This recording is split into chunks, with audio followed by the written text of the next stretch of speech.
I don't know what I'm supposed to do. That's wonderful. Well, I'll tell you what you're supposed to do. John, it is such a pleasure to see you. It's Andrew Eborn here on the Andrew Eborn Show. Hello. Very handsome, look. Hello. This is what I love about this being live, John, is that it's your first experience here on Zoom, which is why we've had lots of fun. Talk me through that experience. How's your morning been? I think you spent most of it trying to download apps and look at people to hold things. It's all extraordinary. Well, the problem is, just a couple of minutes ago, when you were telling me to come back to the message to go on the link, a friend of mine rang me in the middle of it all, and I had to explain to her that I couldn't stop and speak. And she's somebody who gets very impatient with me because she thinks I'm impatient with her because I always busy doing something else and she rings me. I said, I can't help it. Right. These are, well, we are connected and we are live to millions of people around the world, and it is so good to see you. Well done. We made it. Are you telling me millions of people are watching us right now? Right now. How does it feel? Well, I am used to that sort of thing. Oh, but I realise that, John. This is... Well, listen, I have to tell people, so they say to me, what's the biggest audience you've ever had? And I say, the Wembley and Paul was a live show. That was 5,000. But when we were on the Eurovision final in France, I was told there were 40 million viewers. So, you know, I mean, top that. You're used to it. Well, we've now got audiences of billions around the world. And I should just, for those who are just joining, who don't know. Anyway, go on. Yeah, I won't interrupt. For the people left out of the 8-odd billion on this planet, who the 40 million watching you will remember you from 1961. Of course they will. 1961, when the Allisons did, you should have won, really. It was Eurovision 1961, and that was Are You Sure? And it should have been the winner. Because one of the things, two things that I was really, really excited about getting to talk to you about is, first of all, a technicality would have meant that you would have been the winner in 1961. I know about that, yes. We should have. If I remember the rules, what should have happened, it should have been sung by a national. Now, the winner was sung for Luxembourg, and that one, as you remember. Yes. But he wasn't from Luxembourg, was he? Well, no, listen, the song and the singer should have been from the nationality. So the song was composed by a French composer, and the singer was a French film star. So we did win. Yeah, there you go. Jean-Claude Pascal, if I remember rightly. He went off with the title, but he wasn't from Luxembourg. He was French, wasn't he? Yes. So you are technically, and for the purposes of the zillions around the world, I will declare it now, 1961 official or unofficial winner of the Eurovision Song Competition. It was the Allisons. Yes. Hey! After all these years, congratulations, John Allison. Thank you very much. So that's the first thing we sorted out. The second thing we have to sort out is that every time people come and see you, we're coming up to, 1961, we're coming up to 60th anniversary of the year when you unofficially won the Eurovision competition. How many times, and how do you have the patience when everybody meets you and they ask, and they think they're being terribly, terribly witty, and they say to you, John Allison, are you sure? Oh, yeah. Oh, yeah. It's like a catchphrase, isn't it? Well, yes. You just have to accept it that every person who says it to you thinks it's an original joke. I know, and this is, I as you probably know, because I know you're a regular of the show, you never miss an episode, so it's all good. You will know that we have many celebrities around the world, and some of whom have wonderful catchphrases. They're all there, and people cannot resist the temptation to shout out their catchphrase every time they meet them. But coming up to 60, and the advice I always give them, John, is that you should have a little one of those little clickers you have when you're counting people in, and you should just reach into your pocket and just go click, and then put it in your pocket and walk away. I just estimate that it's 10 every day. 10 every day is good. That's 3,650 a year. But it is amazing. But I'll tell you what, it is and was, apart from being, and now declared after almost 60 years, the official winner. I'll make it official. Something will happen. We'll go back and appeal. You know, I'm a lawyer, so we've got the background. I like taking on these cases for the underdog. Oh, yes, thank you. Yeah, the people who came second, I think we should now declare, because the BBC no less, we're celebrating 60 years of Eurovision, 60 years of the Eurovision. And what better person to invite on the show? What better person to invite on the show than John Allison? Why didn't it happen? I don't know. I wrote them a letter in advance and offered our services, and when Bob was still alive, and said we'd be happy to join them. I didn't even get a reply. It's politics, apparently. When I queried it with one or two BBC people, they said the problem is the Eurovision office is obsessed with staying in existence. They're not interested in former performers because they sort of interpret that you're just interested because of your career, but it's more important to them that the office survives. So I don't know. It doesn't matter. I'm in the record books, and the record got a gold disc and all over the world. Come on. I mean, and more than that, the record, which is absolutely superb. It was basically, I mean, you wrote it 2 years before Eurovision, didn't you? Yes, I was working for an engineering company by Putney Bridge in London. Because you were a Fulham boy, weren't you? You were born in Parsons Green, if I remember rightly, in Linvert Road, is that right? Linvert Road in Parsons Green? Linver. Yes, Linver Road. Linver Road, absolutely. I was in Chelsea, but my home from birth was Linver Road in Parsons Green in Fulham. Oh, fantastic. So, I was christened at the church. What was that, sorry? I was christened at the church in Parsons Green, St Dionis, and then I ended up being the head choir boy there. Oh, I know. And that's where you met Bob. Yes. Very good. And in fact, and the number 24, this is what I love about numbers, because I always look for synchronicity in people's lives. And for you, the number 24 was really, really important. You may not know this. It's going to be a revelation. This is going to be a whirlwind of an interview, because you're going to reveal so many things about your life that you didn't know about, which is great. And the number 24 was really important. Do you know why the number 24 is important? Well, it's approximately my age now. Well, yes, you're celebrating the anniversary of your 24th. That's what I think when I wake up in the morning. I'm 24. No, that's always good. It's got to be good. Well, number 24, first of all, we can do the easy ones. We'll do it for your first wage. Do you remember your first wage? Yes. And your first wage was when you were a choir boy and you were singing with Bob at that stage, and it was at St Dionysus Church, and they paid you, I think it was about 3 shillings for a service and a bit more for weddings, didn't they? No, less than that. 3 pence for a rehearsal, a choir practice, and 6 pence for a service. Okay. So my first salary in the choir for 3 months was 24 shillings. 24. I told you the number 24 was important. There you go. So 24 is your first 24. You also had the number of votes when you were in the Eurovision, which you've now officially, when we've sorted that out, now officially won for 1961. How many votes did you get for the Eurovision? I can't remember. I can tell you, when you look it up, it is 24. You got 24 votes for Eurovision. Fantastic. And the other 24, and this is great. I love the fact, John, that I know more about your life than you do. That's got to be good. The other 24, which is important, was the number of covers, the European cover versions of your song. I'll give you a clue. It was almost there. You're going to work with us. How many cover versions have there been of your fantastic song, Are You Sure? At least 24. Yeah, come on. Are you sure? I'm not going to do that. Fantastic. So the number 24, this should be on your shirt. You should wear a John Allison t-shirt saying 24, and anybody can ask you why. And you can say that Andrew Eborn, he told me why the number 24 is important. It was my first ever wage packet. It was the number of votes I got in Eurovision, the year I should have won, if you follow the technical rules. But it was also the number of cover versions throughout Europe of my fantastic song. How does that make you feel? A bit weird. And this is what I love. Talk about a bit weird.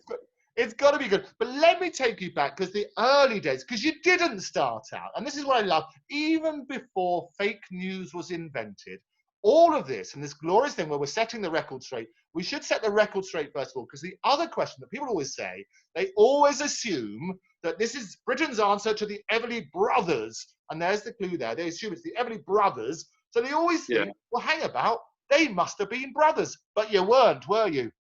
No. Just friends. We met outside the church, ready to go into choir practice. I'd been a member for a year. It was October 52, and Bob was 10, and I was 12. and we became friends straight away and discovered we liked harmonizing pop songs from the charts after choir practice. And we used to walk around the streets singing our heads off, you know. And gradually the idea grew that possibly we might be able to get some bookings in a pub or something, you know, and that's what we ended up doing, you know. And then we sang in a coffee bar off Oxford Street, never got discovered. And then accidentally, I happened to notice a talent contest at the Boys and Girls exhibition at Olympia. And we went down to take part just to see what would happen. And we ended up, Cliff Richard was the main judge. He wasn't there, but it was a tape recording contest. And we took part, and we heard later from one of the judges, who was the editor of a music magazine, that there were 600 entries or more. And after about 4 weeks, we were voted the winners. And that led to a record test. And we were turned down by EMI as being too similar to the Everly Brothers. And then the editor of the music magazine, which was called Disc, he took the tape around the other companies, and finally a small label based at Marble Arch, Fontana, part of the Philips group, he agreed to give us another test, and he agreed to make one record to see what would happen. But they couldn't find any songs for us for harmony. So eventually he rang me and said, your manager says you've written some songs, are they any good? And I answered honestly, I said, not really, I'm mainly a singer, it's only a hobby. He said, well, put some on tape and let me hear them. So we did, took them into him. He played them in front of us, picked out 4 he liked, whittled it down to 2, and a couple of weeks later made our first record. And still at that moment, we had never heard of the Eurovision Song Contest. We were literally putting our jackets on in the studio, and he came over to us and said he thought we'd made a nice little record, and after he'd put a bit of echo on it, he'd offer it to the BBC for the Eurovision Song Contest. We said, what's that? We'd never heard of it. So he explained. But then he said that even if the BBC accepts it, don't get concerned, because you couldn't possibly win it. But if we can get you on the telly, you might get some bookings. We said, oh, thanks very much. That's what we had in mind. Thank you. So we thought, well, that's what will happen. We'll get some bookings. So anyway, so we did the Eurovision Song for Europe in February '61, and was shocked when our song was voted the winner. 3 days later, a manager rang us from the magazine and said, you've jumped into the charts at number 14, actually. And then in the next 4 weeks, it climbed from 14 to number 2. And we'd sold, first of all, 250,000 records in the first fortnight, then 300,000 records by the time we went to France. We came second in the final, came back to Britain. The record went to number 1 over Elvis Presley twice, and then went sold over 1 million.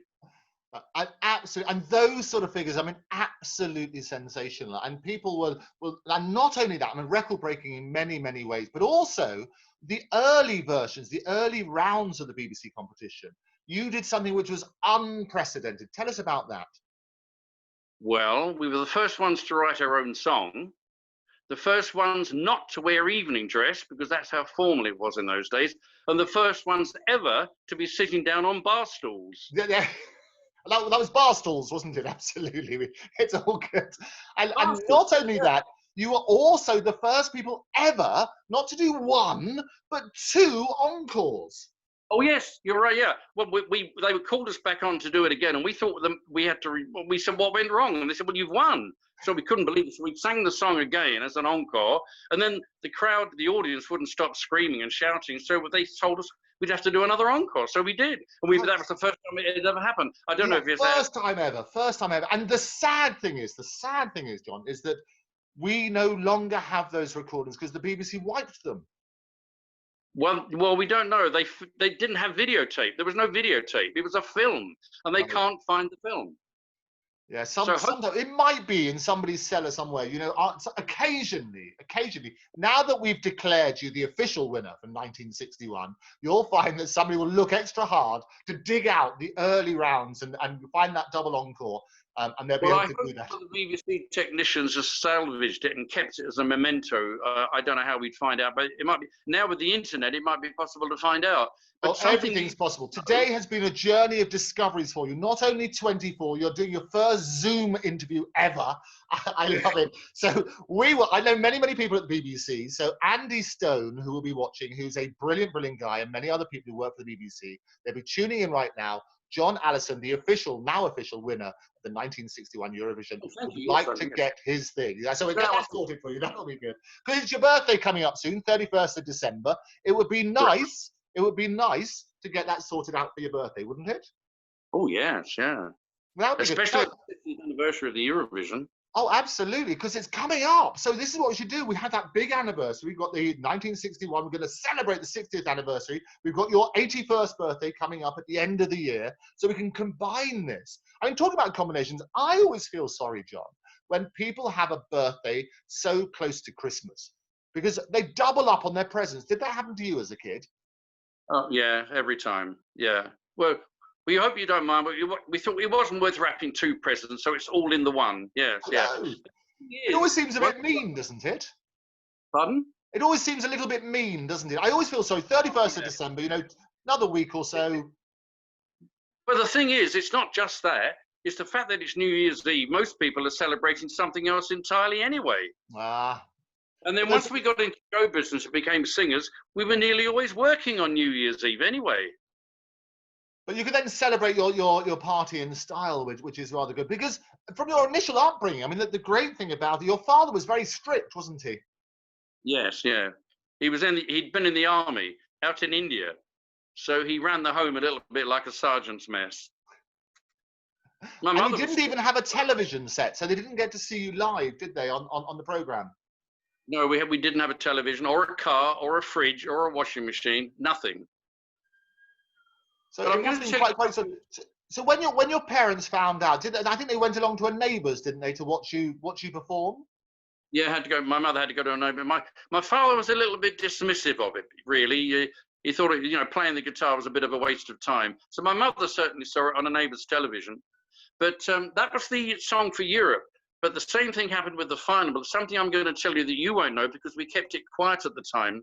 But while we were down in the south of France, just before the rehearsal for the Eurovision final, my partner, who'd been on a school trip to France, he wanted to show me a special a French dish in a restaurant. So he persuaded me to go to a local restaurant along the coast road.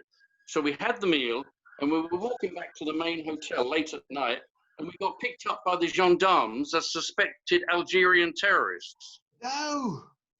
Well, that's what we did. We wondered why. They stopped beside us. They couldn't speak English. We couldn't speak much French, either of us. They made us get in the car, and we told them where we were coming from, and we back to the hotel. And because we didn't know, they didn't call it the Eurovision Song Contest. So they call it the Chanson de l'Europe. Right. Right. So we pointed down the road to the hotel. We said the name of the hotel. They drove us to the hotel, marched us up to the reception, and said, who are these people? And then they told them we were performers in the Eurovision Song Contest, and they released us. And after the police had gone, we asked the reception, because they were French, we said, why did they make us get in the car? And they said, because we didn't know at the time there was a civil war going on in Algeria, and people were coming over on boats and blowing up things in the south of France. So they picked us up as suspects. So we thought, at the time, we didn't realize the benefits and the value of publicity, and we should have rung all the newspapers and told them. You should have, because the headline can write itself. The headline could write itself. Instead of the Allisons, it could have been the Algerians. Oh, yes. You're right. Yes. That would have worked. So we got out of that, luckily. But at the time, we didn't capitalize on the publicity benefits, no. And the publicity would have been brilliant because you could then have, it's P.T. Barnum, the great showman, who always said, if you want to draw a crowd, start a fight. Now, starting a fight, you could have had that in the media because you could have had the Allisons and the Algerians. That's your first headline. You then go into your battle with the French because your whole battle about the chap who came from France but won for Luxembourg, you could have played on that very early on. The trouble is we weren't told that we'd officially won until we got back to England. Oh, how did it work then? How did they work those votes? I don't understand. We were just amazed to be in. You've got to remember, when we were in the south of France doing the final of the Eurovision, let me go. 6 weeks before, we were totally unknown. We'd never done anything professional. So to find ourselves in the south of France alone, performing in an international song contest and on television, we couldn't believe it. It was the first time I'd ever been in a plane. So that must have been extraordinary, mustn't it? I mean, flying to Luxembourg, I mean, it's not a long flight, but how did you feel? Oh, well, completely befuddled. That's the only word to think of it. You know, it was all happening so fast. I mean, we didn't expect it. We didn't set out to be famous singers. We were simply trying to get a record out that would help us get Saturday night bookings and still keep our office jobs. So the prospect of turning into professional singers and having a record in the charts was totally unbelievable. Our brains couldn't catch up with reality. And you mentioned at the time, just before all of this was happening, you were singing coffee bars. So was it the Two Eyes coffee bar? No, unfortunately, we did audition there, but only for the doorman because there was nobody else there. But we sang at another coffee bar off Oxford Street called the Bread Basket. And apparently, we discovered after we started singing there that was the first coffee bar where Tommy Steele sang. Oh, very good. So it gave him his first job. Oh, fantastic. Well, did you know, did you ever go along to the Two Eyes coffee bar? Oh, yes, yeah. And were you ever a member? Yes, I am. I've got my membership card still. Well, and I'll tell you, it's even better than that, John. Have you been back recently? Oh, yes. And did you see on the wall?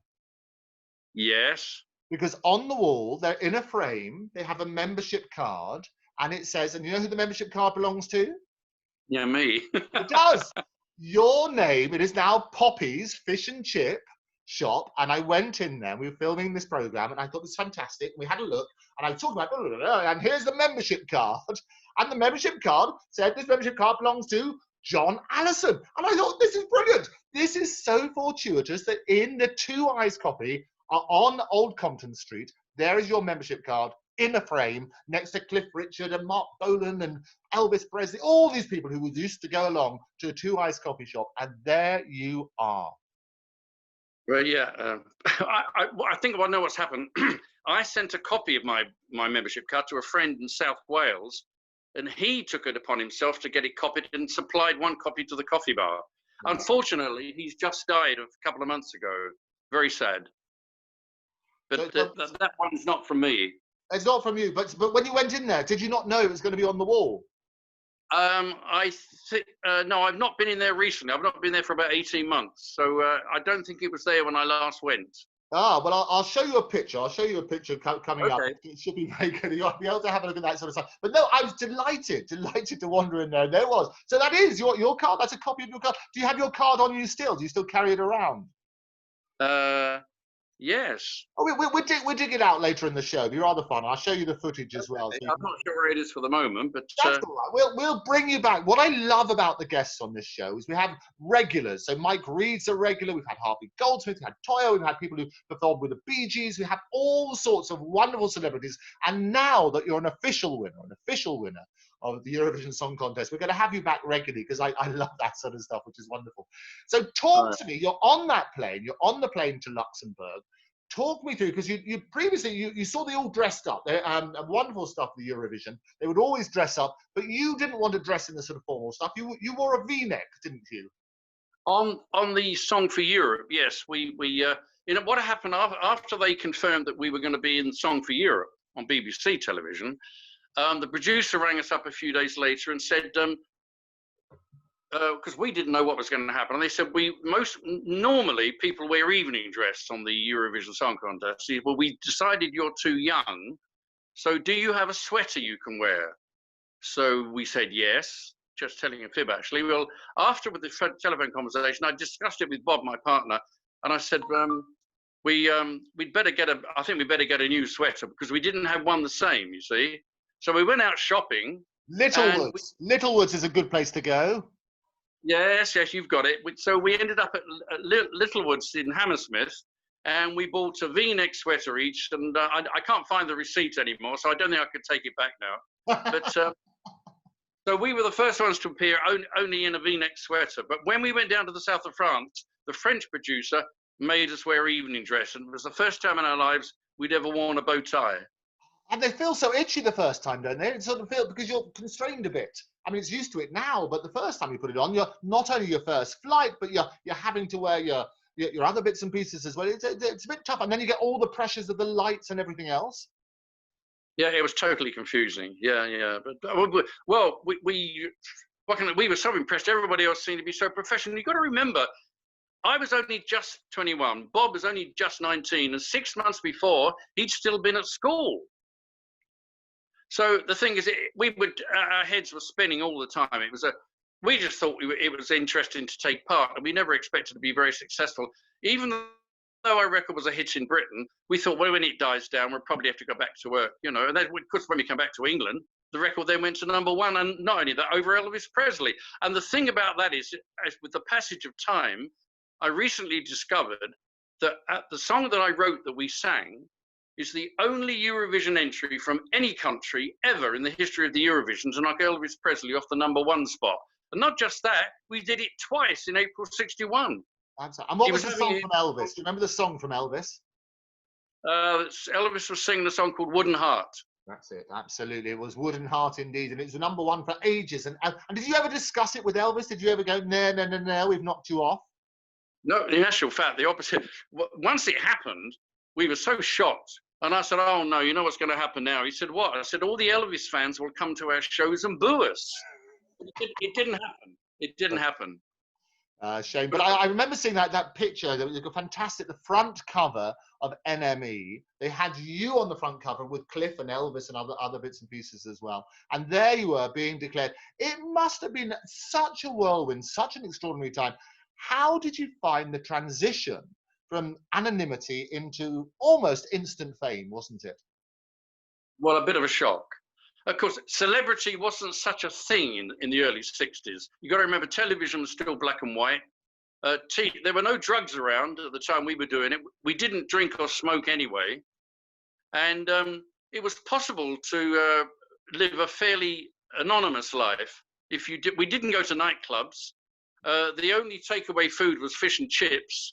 The wimpy bars had only just started. There were none of these things. What do they call them? Where they slice the meat off and put it into kebabs. There were no kebabs. They didn't exist, you know. And so it was a comparatively quiet time. So there wasn't.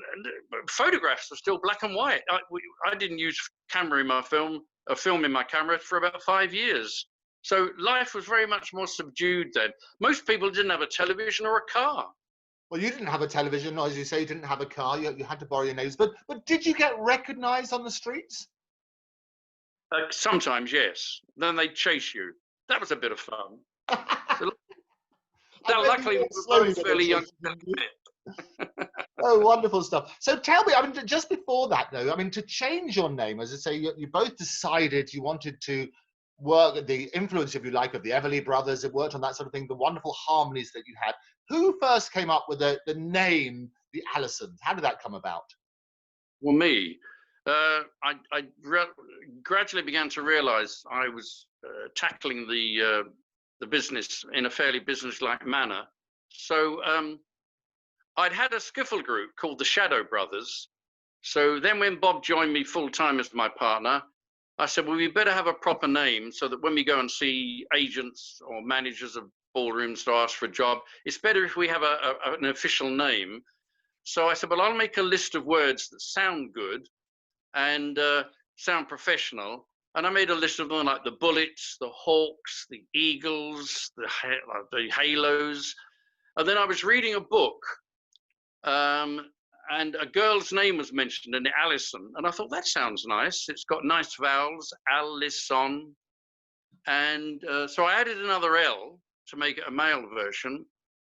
And then we just called, well, because there were two of us, so we were singing together, it seemed automatic to call ourselves the Allison Brothers. So I said, when we go into an office and we see somebody and we'd like to get some bookings, say, what are you called? Rather than say Brian and Colin, we just say it was the Allison Brothers. You know, one's Bob and the other one's John. My third name is actually John, so it was okay for me. Bob couldn't use it because his names were Bernard Colin. So I said, well, you can't have a pop singer called Colin, and you certainly can't have a pop singer called Bernard. So I said, well, think of another name beginning with B. So he chose Bob. So it became Bob and John, the Allison Brothers. And then we actually got shortened to the Allisons by accident because our recording manager used to say to his secretary, get those Allisons on the phone. So when she typed out the order slip for the record company to print the labels, she thought we were called the Allisons. So that's what she typed. So when we got our first record, I said, oh no, they've spelled her name wrong. They've left off brothers. But then we rang the recording manager and he said, oh, it doesn't matter. Leave it like that. And at the beginning of the period for people to start calling themselves by a composite name, you know, because there was another act that followed us into the charts called the Brook Brothers, and they changed their name to the Brooks. And that was basically it. And it's, but what a wonderful sort of way of sort of remembering that sort of stuff, because also you can then add, what sort of happened since is you've added more brothers, but you're not related to any of them, are you? What's that?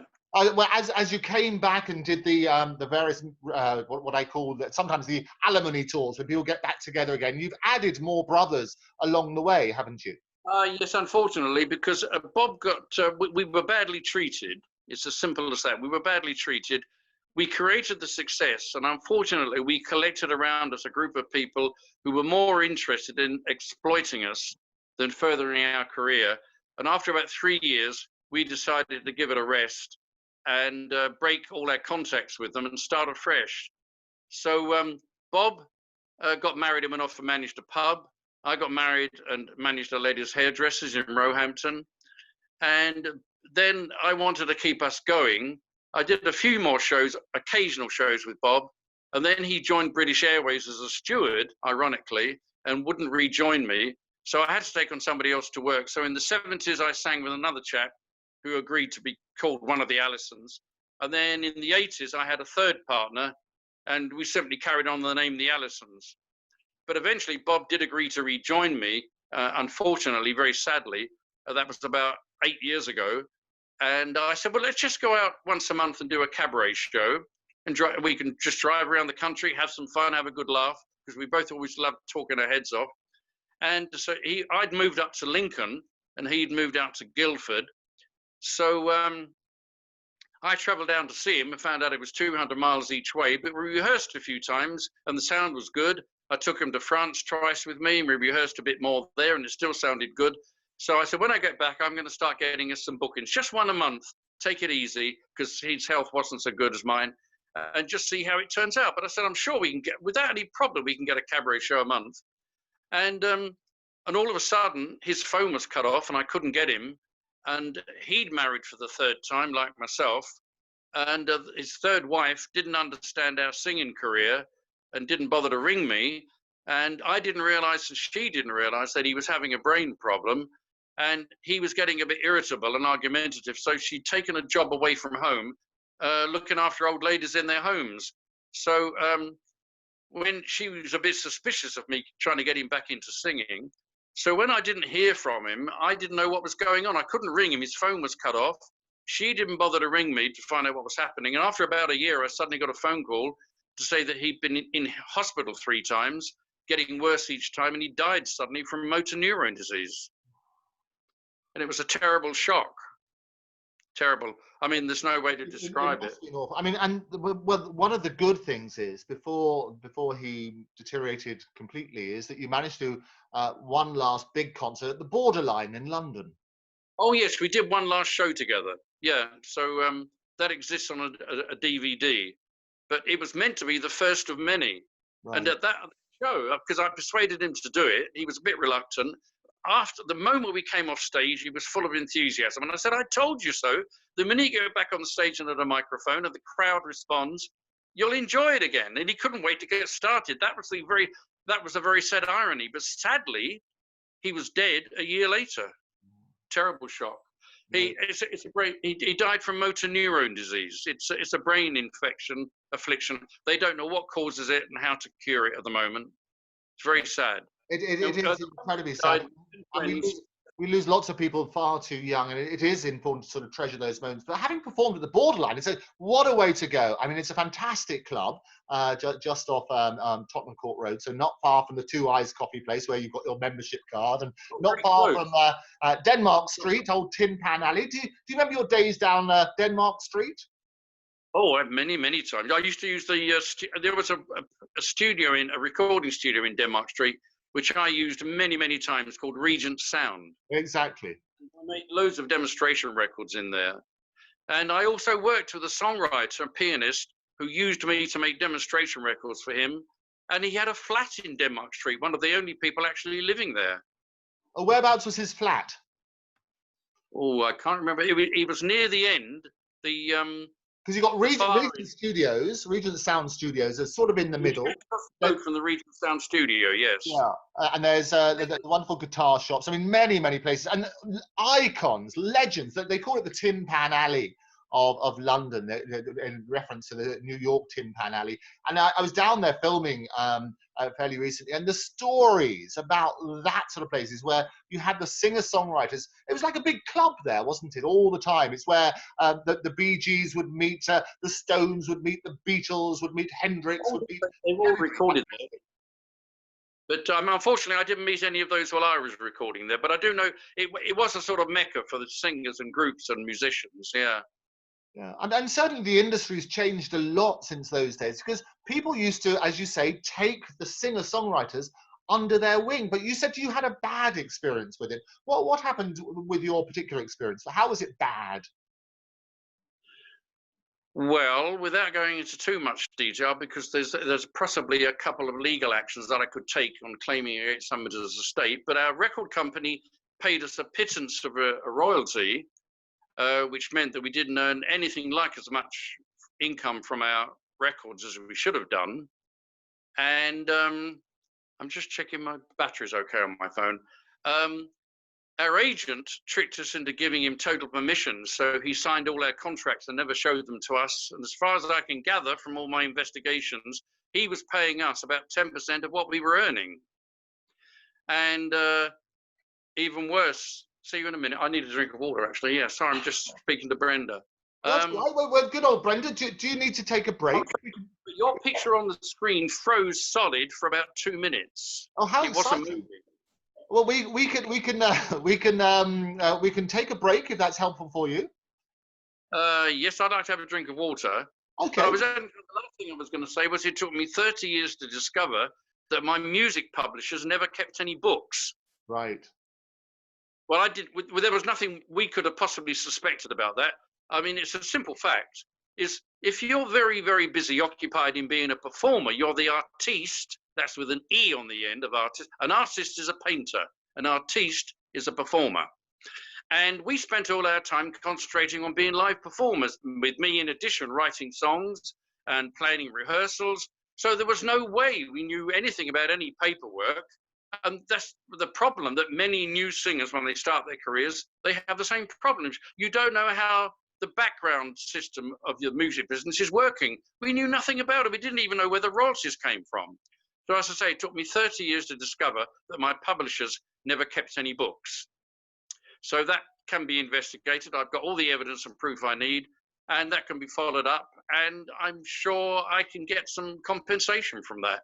But I'm not obsessed with it. So today has been a phenomenal day, because not only have you discovered the power of the magic of the number 24, you've also discovered that you should have been the winner in 1961. We'll rectify that. We'll try and get those old recordings of the rounds where you got that double encore, but also a chance to maybe get that other 90% of the money that you were due. But for now, John Allison, we'll give you a bit of a break. We'll come back after these important messages. But for now, thank you very much for joining me. Okay, Andrew, thank you very much. Bye for now. Bye-bye. Have a drink. So the wonderful John Allison talking about that extraordinary time in the 1961 when he should have officially won the Eurovision, but came second to a Frenchman singing for Luxembourg. Hey, those were the days. Anyway, wonderful stuff. If you've got any comments on the show, write to me at guests@octopustv.com. Don't forget to subscribe to Octopus at Octopus TV, and you can follow me at Andrew Eborn at Octopus TV. In any event, for now, I've been Andrew Eborn. You've been great. Thank you so much for joining me. Bye-bye.